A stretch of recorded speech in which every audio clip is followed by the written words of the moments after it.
My wife walked out on me just weeks after our dream wedding to be by the side of her ailing ex-boyfriend, and now, out of nowhere, she's returned pregnant. But it was what I told her that shattered her world in ways she never anticipated. I'm a guy in my early 30s, 30 to be exact, and my wife Emma is 28, or at least, she was my wife. We had what I believe to be a rock-solid bond that lasted 5 incredible years before we finally tied the knot. The story of how we met still plays on loop in my head sometimes, not because I'm nostalgic, but because I keep asking myself what signs I missed. It all started back in the summer of 2018. My best friend Phil was throwing a barbecue at his place, a casual get-together with food, drinks, and the usual suspects. Honestly, I had zero intention of showing up. Work had kicked my ass that week, and I was planning to decompress at home with a beer and maybe some Netflix. But Phil wouldn't let it go. He kept insisting I needed to get back out there and have some fun, especially since my last relationship had ended in flames and left me pretty jaded. Phil had a habit of playing matchmaker, and not in a good way. His previous attempts involved a string of Instagram model types who could barely hold a conversation about anything outside of selfies and skincare routines, so I expected more of the same. But then Emma walked into my life. She was helping Phil's girlfriend set up the food table, laughing about something I couldn't quite hear. She wore this simple, breezy blue sundress that made her look effortlessly beautiful. Not glamorized, not made up, just real. Her hair was pulled back, her cheeks were a little flushed from the heat, and she had this air of comfort about her. It was like watching a scene from a romantic drama unfold right in front of me. We struck up a conversation over our shared dislike of barbecue chicken, ironic, considering we were at a barbecue. It was the weirdest icebreaker, but somehow, it worked. We talked for hours, and when I say hours, I mean we were glued to each other the entire evening. The party faded into the background. It was like we had our own little world carved out in the chaos of grill smoke and loud music. 2 weeks later, we were officially a couple. Emma was everything I had ever wanted but never thought I'd find. She's a pediatric nurse, brilliant, compassionate, and quick-witted. Her sense of humor was this quirky blend of dad jokes and dark sarcasm, and I loved every second of it. She had a kind of natural beauty that didn't require any filters or enhancements, and the best part? We just fit. We shared the same moral compass, had identical life goals, and somehow, despite all odds, we were both addicted to trash reality TV. 90 Day Fiancé became our regular guilty pleasure. Don't judge. Unlike many couples who seem to be in constant drama, Emma and I had a smooth relationship. We didn't scream or slam doors, no trust issues or passive-aggressive texts. Sure, we disagreed sometimes. What couple doesn't? But we always worked through things like grown-ups. I never had to wonder where I stood with her. My friends teased me for being whipped, but honestly, I didn't care. She made me a better man, and I was proud of that. She inspired me to be more thoughtful, more grounded, more focused. Everything I did with her in mind. Last year I proposed. It was during one of our hiking trips, Emma's favorite kind of outing. I nearly fumbled the ring and almost sent it tumbling down a rocky slope because my hands were shaking so badly. But the moment I dropped to one knee and asked her to marry me, she started crying and laughing all at once. She said yes, and just like that, everything felt like it had aligned perfectly. Wedding planning began almost immediately. Emma had always dreamt of having her wedding at a charming vineyard just outside the city. The place was breathtaking. Rolling hills, old stone buildings, fairy lights strung from ancient oak trees. Pricey as hell, but seeing her light up when we toured it made every dollar worth it. And the wedding day? Picture perfect. Seriously, I know people say that all the time, but ours truly was. From the decor to the vows to the weather, everything was flawless. Emma looked like a goddess in her lace gown. I remember catching her mid-loft with her bridesmaids and thinking, how the hell did I get so lucky? It felt like I was dreaming and didn't want to wake up. We had our future mapped out, travel plans, a dream house in the suburbs, maybe a dog. We talked about starting a family in a couple of years. Emma even had baby names ready. She wanted to name our first son after her grandfather, and I was totally on board. If you told me back then that everything would fall apart just 2 weeks after returning from our honeymoon, I would have called you insane. Our honeymoon was amazing. We spent it in Greece, Santorini to be exact. I highly recommend it if you ever get the chance. The sunsets were unreal, the food was out of this world, and for a while, it felt like we were in some kind of romantic film montage. But all that bliss came crashing down on a Friday night. I was at home playing chef with a couple of top-tier ribeye steaks I'd splurged on from this fancy downtown butcher. I mean, $60, 0 cents a pop. That's not your everyday dinner. Emma had been working long, grueling shifts at the hospital, and I wanted to treat her. She was supposed to be home by 6. But around 5:30 she texted saying she was grabbing coffee with her best friend Ashley. Now, Ashley, let's just say she's not exactly on my favorites list. She thrives on drama like it's oxygen and always somehow escapes blame. But Emma and Ashley had been close since their college days, so I kept my mouth shut. By 8:30, the steaks were getting cold, and I was getting hangry. Still no Emma. I tried to be patient, maybe they lost track of time. Finally, around 9 she walked in. From the second she stepped through the door, I knew something was off. She had this tight, uncomfortable expression, like the one she wears when she has to give parents bad news at work. She didn't even notice the candles, the perfectly cooked steaks, or the wine I'd uncorked. Instead, she said 4 words I'll never forget: "We need to talk." For a split second, I thought maybe she was pregnant. We'd planned to wait, but hey, life happens. Honestly, I wish that's what it had been, because what followed, it was a sucker punch straight to the gut.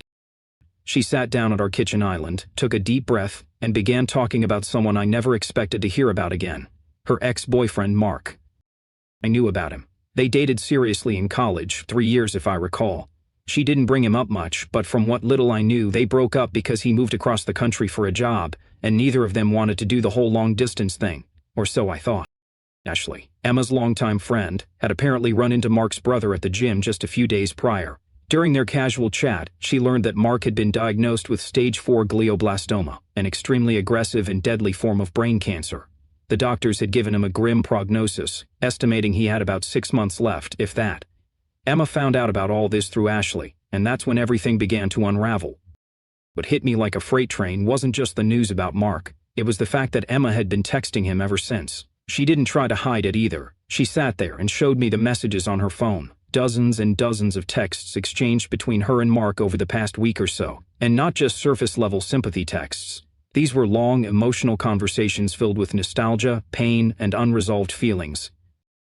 While I had been busy planning a special dinner to surprise her, dropping over $100 on premium steaks, she had been busy reconnecting with her terminally ill ex-boyfriend, and I'll admit, the messages weren't overtly flirtatious or sexually inappropriate. But in a way, that made it worse. They were emotional, deep, personal. Things like, "I never stopped thinking about you," and "You were one of the most important parts of my life," the kind of sentiments you should never be sharing with an ex when you're married, especially not when your spouse is at home completely unaware. Emma then dropped the bombshell. She told me that Mark had one final wish before he died. He wanted to spend his last remaining months with her. Apparently, confronting his own mortality had made him realize that she was the one that got away, or some other melodramatic straight out of a romance movie garbage like that. But the worst part, the part that twisted the knife, was what Emma said next. She told me, with all seriousness, that she felt like she had to do this, like the universe was testing her, like this was some kind of cosmic moral dilemma she needed to resolve.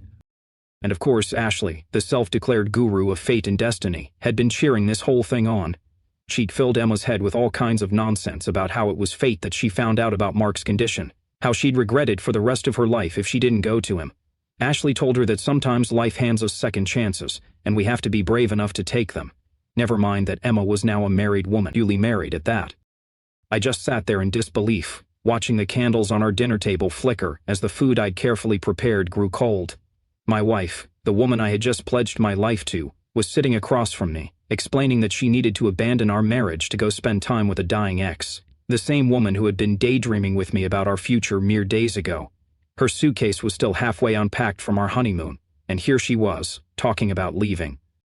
What really got me was her tone. She spoke about it like it was some noble act, like she was being selfless and compassionate. "Mark doesn't have anyone else," she kept saying. Apparently, his family was back east, and he was alone out here, facing death with no support system. How convenient. And what about me? What about the man she just stood beside in front of family and friends, and promised forever to? Did I not count as someone she was supposed to support and stand by? I asked her point blank if she still had feelings for Mark. That was the million-dollar question. Emma broke down in tears. Normally, I'd feel something seeing her like that. Emma's always been the kind of person who cries when overwhelmed. Tears are her default setting under stress.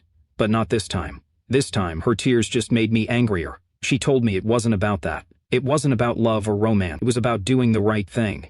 Ashley had helped her realize that helping Mark was something she needed to do in order to live with herself later. And that's when I really started to get pissed. Let me give you a quick rundown on Ashley. She's been a thorn in my side since the first day I met her, the type of woman who's always single and always inserting herself into everyone else's love life. She lives on a steady diet of motivational quotes and curated social media feeds but can't hold a relationship past a few months. She's the kind of person who thinks her unsolicited advice is wisdom from the gods. Emma, bless her, used to defend Ashley relentlessly. But now it was clear Ashley wasn't just annoying, she was dangerous. According to Emma, after bumping into Mark's brother, Ashley orchestrated a meeting between Emma and Mark at their usual coffee shop. From there, the emotional floodgates opened. Ashley had been whispering in Emma's ear about destiny and soulmates, planting ideas about how the universe brings people back into our lives for a reason. She even told Emma that sometimes your first love is meant to be your last. I tried to stay grounded. I asked Emma if she had even verified Mark's condition. Had she seen any medical reports, talked to his doctors, reached out to his family for confirmation? Her response? Defensive, indignant even. She said she couldn't believe I would question something so serious. She said, and I quote, "The Mark I know would never lie about something like this. The Mark she knows." That phrase rattled around in my skull like a bullet. But wait, it gets better. She actually expected me to be understanding about this. She thought I'd be okay with my wife taking a break from our marriage to go play nurse to her terminally ill ex-boyfriend. She had the audacity to suggest we pause things while she helped Mark through his final days. Those were her exact words. His final journey. I snapped. I told her, marriage doesn't have a damn pause button. You don't just hit hold on your vows so you can indulge in some tragic love story fantasy. I asked her how she would feel if I suddenly left her to take care of a dying ex. She claimed that it would be different, but she couldn't explain how. That's because it's not different. It's betrayal, plain and simple. We argued for hours. The conversation kept looping like a broken record. Emma went on and on about fate, karma, doing the right thing. I kept trying to pull her back to reality, remind her that we were married, that she was supposed to be my partner. And then, she said it. "If you really love me," she whispered, "you'll understand why I need to do this." That was the final straw. I looked her dead in the eyes and told her it was time to choose. Right now. No breaks, no time apart, no coming back later. If she walked out that door to be with Mark, we were over, permanently. There would be no fresh starts, no reconciliation down the line. If she left, she would stay gone. She stared at me like I was the one being cruel, like I was some kind of heartless monster for setting boundaries in a marriage we had just begun. She started mumbling about how life wasn't black and white. "Sometimes we're forced to make tough choices," Emma said gently. I didn't let her finish. I cut her off, my voice sharper than I intended. "No," I said. "This one's actually pretty damn simple. You're either my wife or you're not."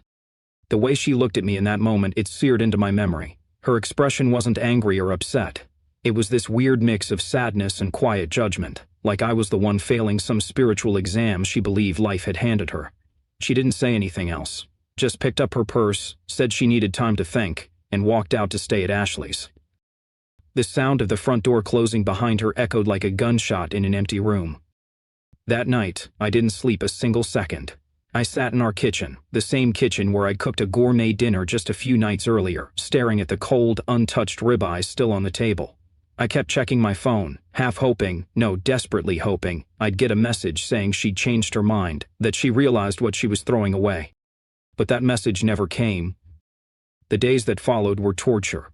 Emma stayed at Ashley's and barely responded to any of my texts. And me? I was a wreck. Couldn't eat, couldn't think straight, and sleep was a distant memory. My mind ran on an endless loop, replaying our conversations, the wedding, our honeymoon, trying to pinpoint exactly where things had gone off the rails. Where had I failed? Phil, the same friend who had hosted the barbecue where I first met Emma, showed up at my place with a pizza and a six-pack after I finally told him what had happened. His reaction mirrored mine: shock, disbelief. We'd all spent so much time together, double dates, weekend trips, holiday get-togethers. Emma always came across as grounded, compassionate, rational. She wasn't the type to make impulsive, soap opera-level decisions. At least I used to believe that. About a week after she left, I finally got the message I'd been dreading. A long, emotionally charged text from Emma. She said she'd done a lot of soul-searching and that ultimately she had to follow her heart. She was moving in with Mark to help him during what she called the final chapter of his life. She even had the nerve to write that she hoped I could find it in my heart to understand her choice, and maybe, once Mark passed away, we could revisit our relationship. Like I was some side character in a tragic love story, waiting in the wings for the curtain to close on her true leading man. The very next day, I got an email, yes, email, from her lawyer, not even a phone call. Just a cold, clinical message informing me that Emma wanted to initiate divorce proceedings and hoped we could do it amicably.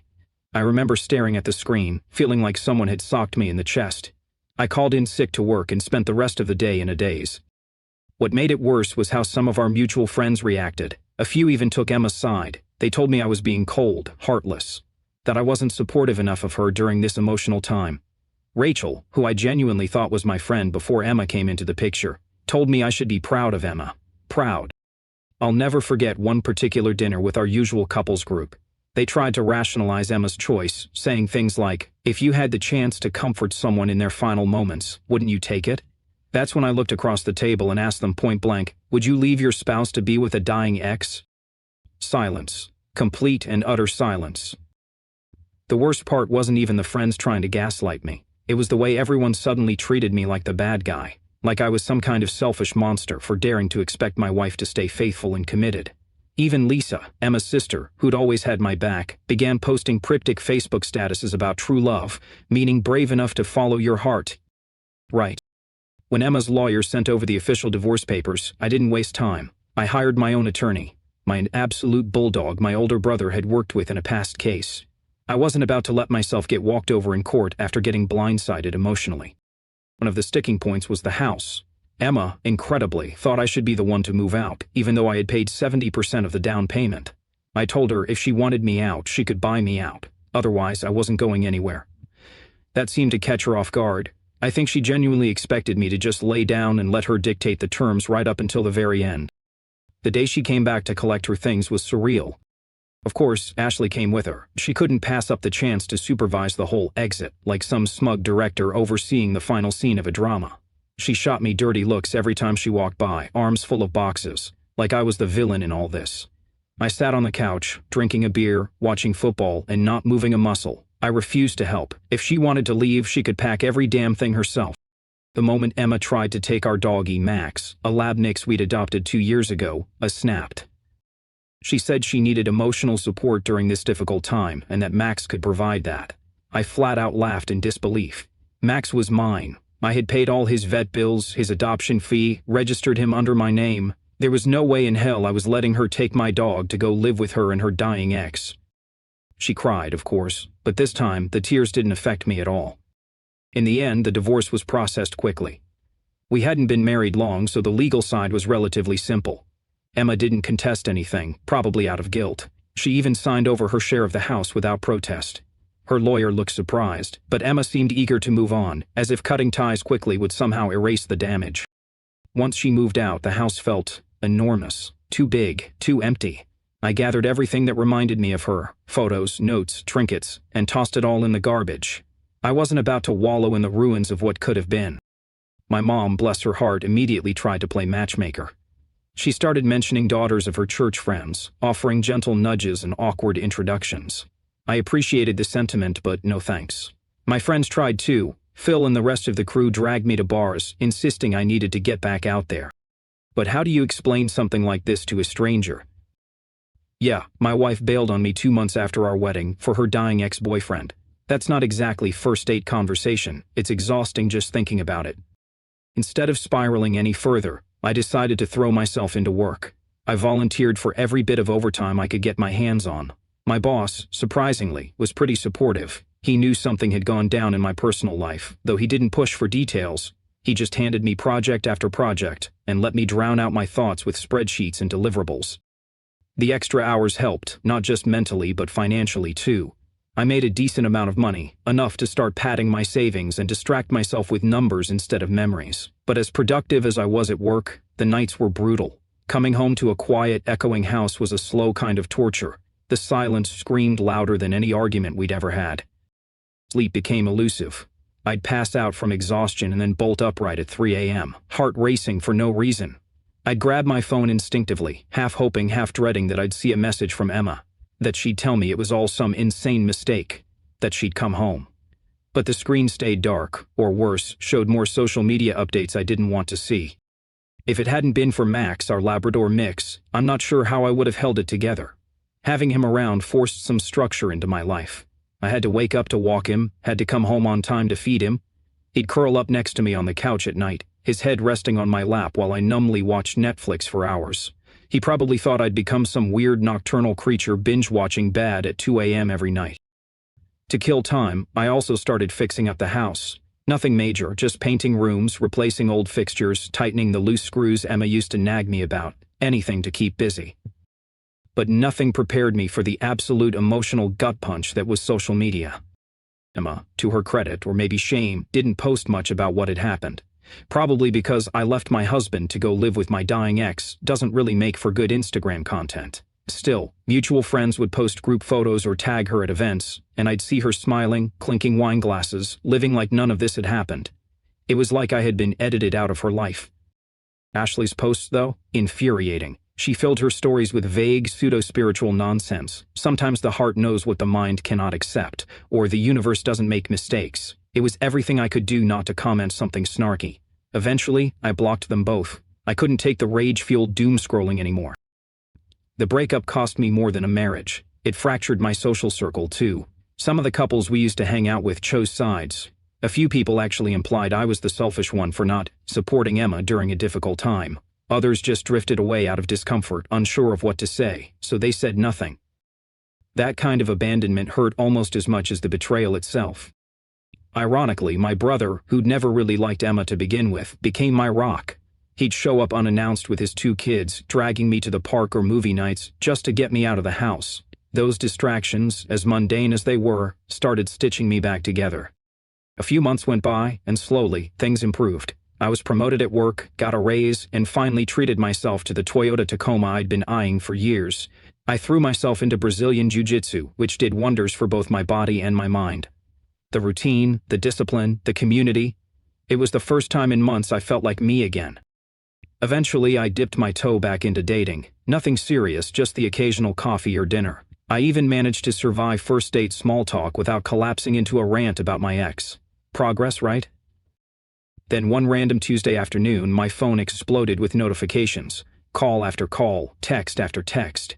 At first, I thought there was some emergency at work. But nope, it was Emma's number. I hadn't heard from her in over 3 months, and suddenly she was calling, texting, leaving voicemails back to back like the building was on fire. I ignored the first few, convinced this had to be a mistake. What the hell could she possibly want now? Then I got a text from Lisa, Emma's sister. Lisa and I had remained on decent terms after the divorce. In fact, a couple of months after everything went down, she messaged me out of the blue and apologized.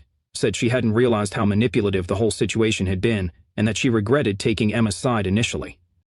So when Lisa sent, "I really think you should hear what Emma has to say," I paused. That got my attention. Something serious must have happened. I finally picked up one of Emma's calls during my lunch break. She was crying so hard I could barely understand her at first. My immediate thought? That Mark had finally passed away.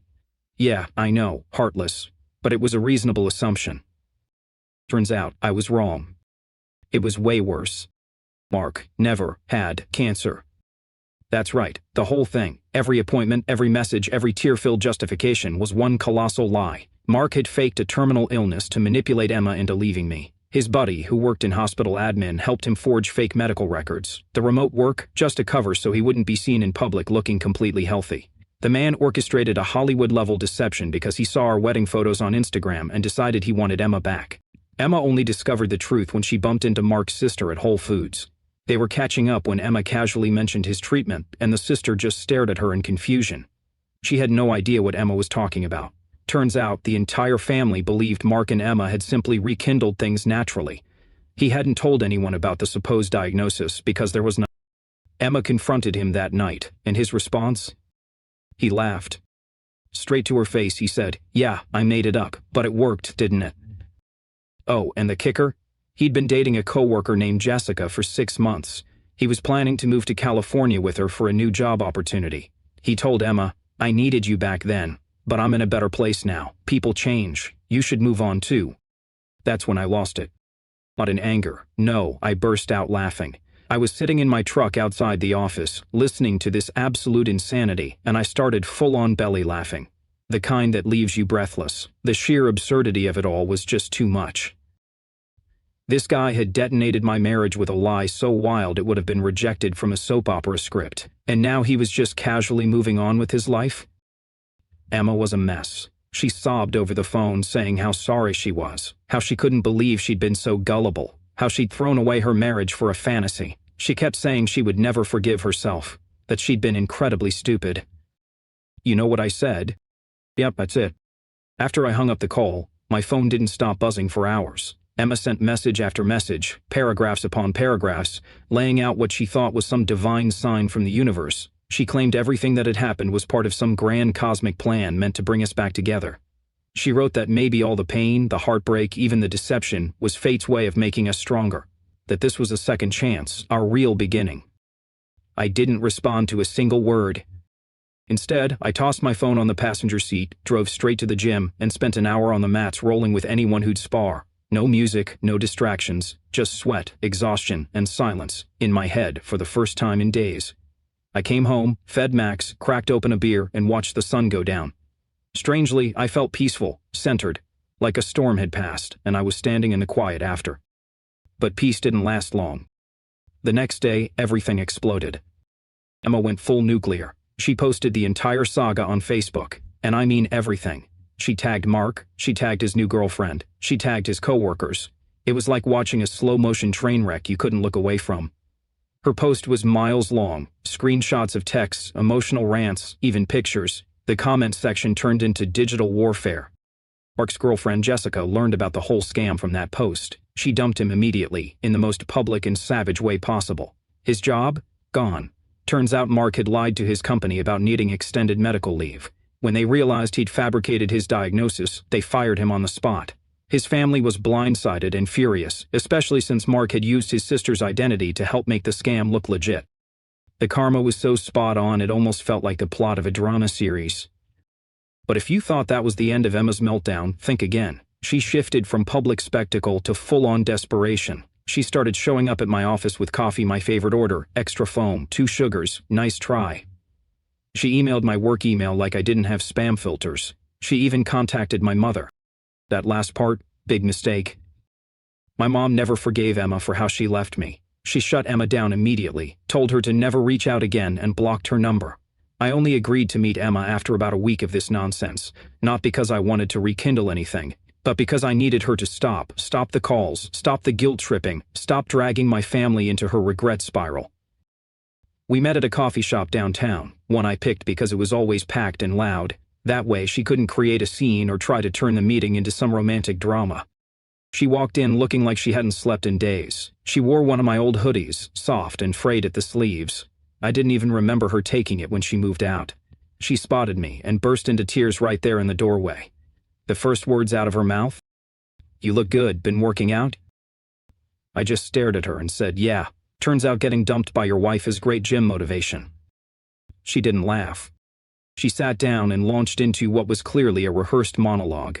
How sorry she was, how she replayed everything in her head every single night, how leaving me was the worst mistake of her life. She said she still had photos of us on her phone, that she kept her wedding ring in her nightstand and sometimes wore it when she felt lost. I nodded and sipped my coffee, mentally making a list of groceries. Max was low on food and I needed laundry detergent. Then she hit me with what she thought was her ace. She tried to argue that what happened proved how loyal she was, that the fact she left everything behind to help someone she cared about, even though it turned out to be a lie, was somehow evidence of her depth, her commitment, her moral strength. I almost choked on my drink. I looked her dead in the eyes and asked, "If you're so loyal, where was that loyalty when it mattered? Why didn't you show that to your husband? Why didn't you verify Mark's diagnosis, talk to his doctors, ask his family, anything?" She got defensive, like she always did when cornered, said she couldn't believe I was still questioning her intentions, like intentions somehow erase consequences. Then she spiraled into more of that spiritual mumbo-jumbo, said maybe the whole ordeal had a higher purpose, that Mark's deception was the universe's way of proving how strong our love truly was, that we'd made it through a trial by fire, and now we could begin again stronger, wiser, more connected. That's when I lost my patience. I told her our marriage wasn't a test run, that real love doesn't mean walking out when things get hard, that loyalty doesn't only apply to people on their deathbeds, or those pretending to be. She reached across the table, trying to grab my hand like we were still that couple from the vineyard wedding. I pulled back. And I said, "You want to know the worst part? If Mark had actually been dying, you'd still be with him right now. You're only here because he lied. I'm still just your fallback plan. That shut her up. Her face crumpled, but she did that thing where she stared at the ceiling, trying to stop the tears. She always did that during emotional movie scenes too. I used to find it endearing. Not anymore. She accused me of being cruel, said I was punishing her for being naive, for being someone who wanted to help. I told her cruel was walking out on your husband of 3 months to go live with an ex you hadn't seen in years, without so much as asking one follow-up question. Then came the Hail Mary. She started talking about couples counseling, about making it up to me, about proving I could trust her again, said she still had hope, that she still wore her wedding ring sometimes. Like that meant anything now. I couldn't help it, I laughed. Not a bitter laugh, just sheer disbelief. The whole situation was so ludicrous, so wildly surreal. 2 years ago, she demolished my life. Now she thought sitting across from me in a crowded coffee shop and offering therapy could patch it up? I told her she didn't need couples counseling. She needed personal therapy, deep therapy. I told her she needed to figure out why she was willing to burn a marriage to the ground for someone who fabricated a terminal illness. Until she did that work, she had no business being in any relationship. She asked one last question. Is there any chance for us, ever? I looked at her and said, Emma, the man you married died the day you chose Mark. I'm someone else now. After saying my final words to Emma in that coffee shop, I stood up and walked out without looking back. I needed air, space, clarity, anything but another round of circular logic and spiritual spin. About an hour later, my phone buzzed. It was Emma, again. This time it was a long text telling me she'd wait for me, prove herself, show me she'd changed. I didn't reply, didn't even open it, just left it on read, went home, hugged Max, and ordered a large pepperoni pizza. Comfort food for a chaotic life. Fast forward about 4 months. The fallout from the Mark Fate cancer drama had finally died down. The social media frenzy faded, and my name stopped popping up in mutual friends' passive-aggressive posts. I was starting to feel genuinely okay. Maybe even good. I'd moved on from the ashes of my marriage and started dating someone new.